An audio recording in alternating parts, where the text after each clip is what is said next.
It was just an accident, right, Emma? That's what my husband David kept saying, gripping my hand a little too tightly in the emergency room. You've always been a bit clumsy, but it wasn't an accident. I knew it, and deep down, I think he did too.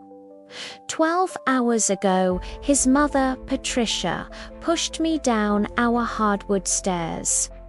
Now, I'm lying here in this hospital bed with 3 broken ribs, a sprained wrist, and bruises that make me look like some kind of abstract painting. Patricia stood there earlier, clutching her designer purse, her voice sickly sweet. "Tell them you tripped, dear," she said. But my memory was crystal clear.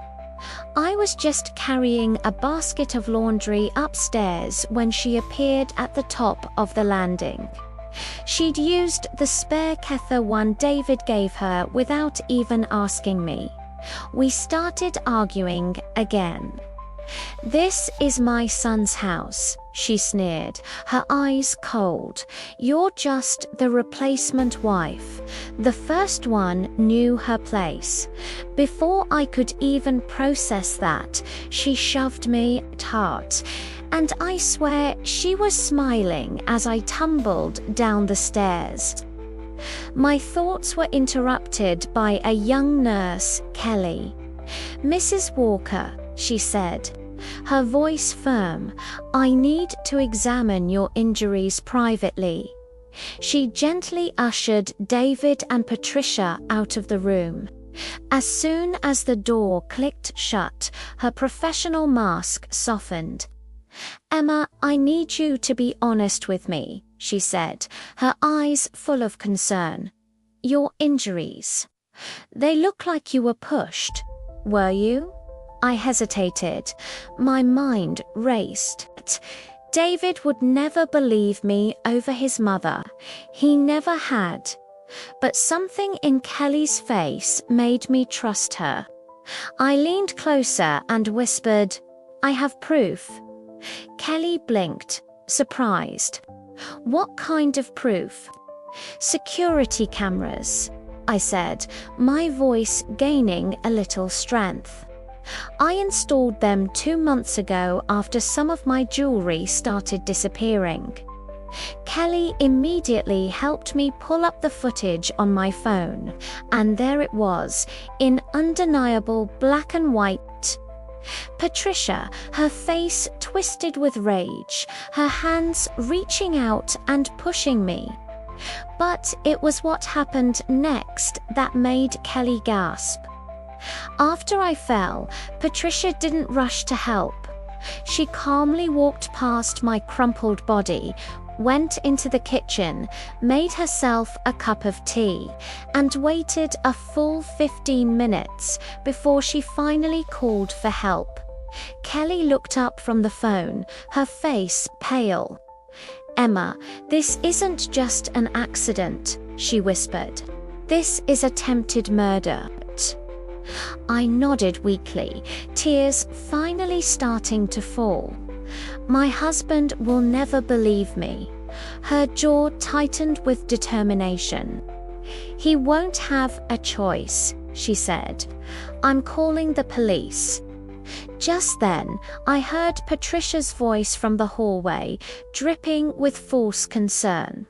"David, maybe we should get Emma into therapy. These paranoid delusions just aren't healthy." And then I heard my husband, David, sigh. "I know, Mum. Once she's better, we'll get her the help she needs." The words felt like another blow. 3 years. 3 years of being gaslit, of my things going missing, of being called crazy and paranoid. But this time, it was different. This time, I had proof.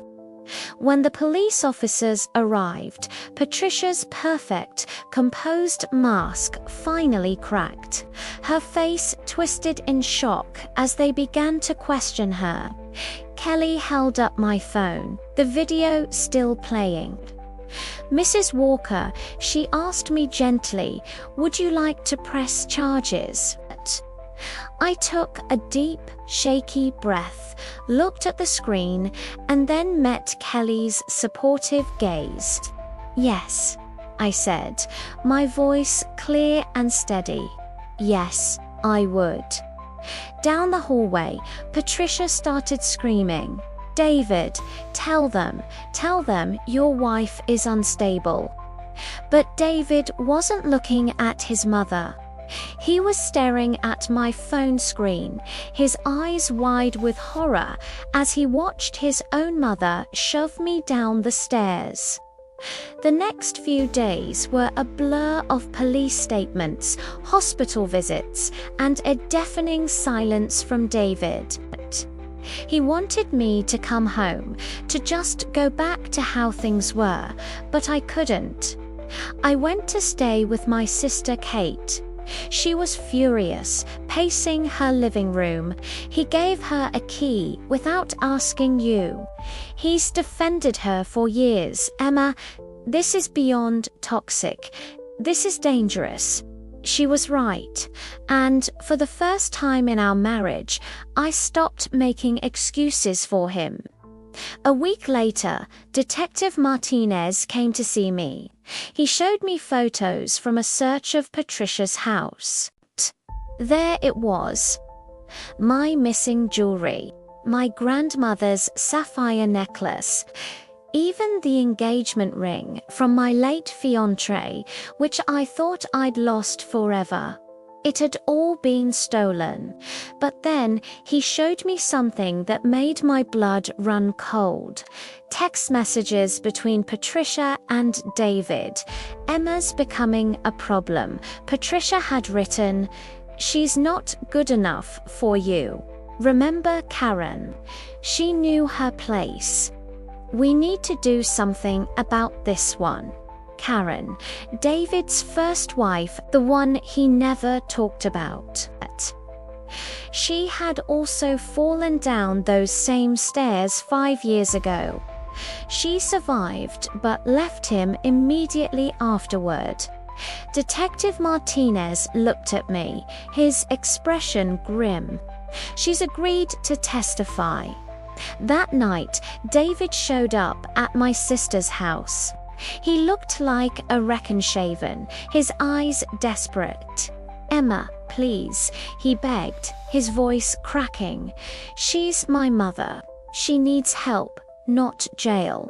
If you just drop the charges, I cut him off." "Did you know about Karen?" His silence was my answer. "They found my jewelry, David," I continued, my voice shaking with anger. "And they found your mother's diary. Pages and pages about how she got rid of Karen and how I was next on her list." He went completely pale. "I'll lose everything," he whispered, his world crumbling around him. "You should have thought of that before you chose her over me," I said, feeling a strange calm settle over me. "And by the way, I'm divorcing you." I handed him the legal papers. He just stood there, looking utterly broken.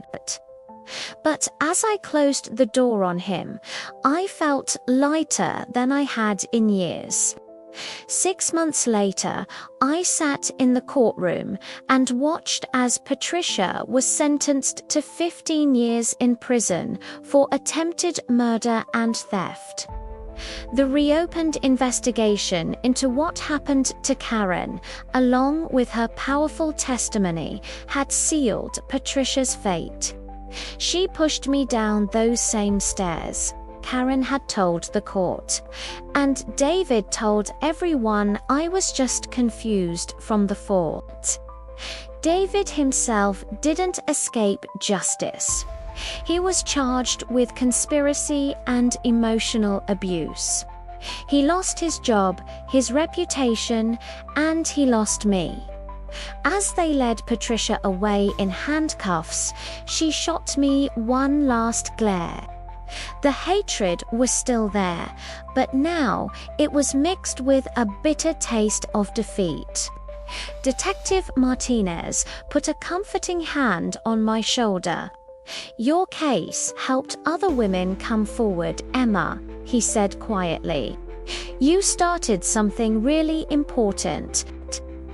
Now my life is finally peaceful. I rebuilt my home, but my way. It's filled with bright colors, sunshine, and brand new stairs. There are no more dark shadows lurking at the top. Karen and I have become close friends. We meet for coffee every week. We even joined a support group for women who have dealt with abusive in-laws. They've asked me to speak at our first meeting. Sometimes, when I look at my security cameras, I see the little red lights blinking softly. They used to be a symbol of my fear, a sign that I was being watched. But now they're a symbol of my strength. They're a reminder that the truth will always find its way into the light. My happy ending wasn't about forgiveness.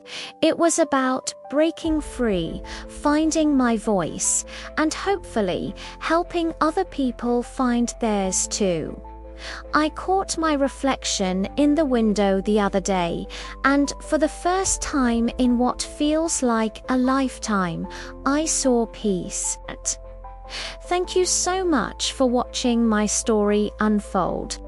If this resonated with you, please consider liking this video and subscribing to the channel for more stories of survival and strength.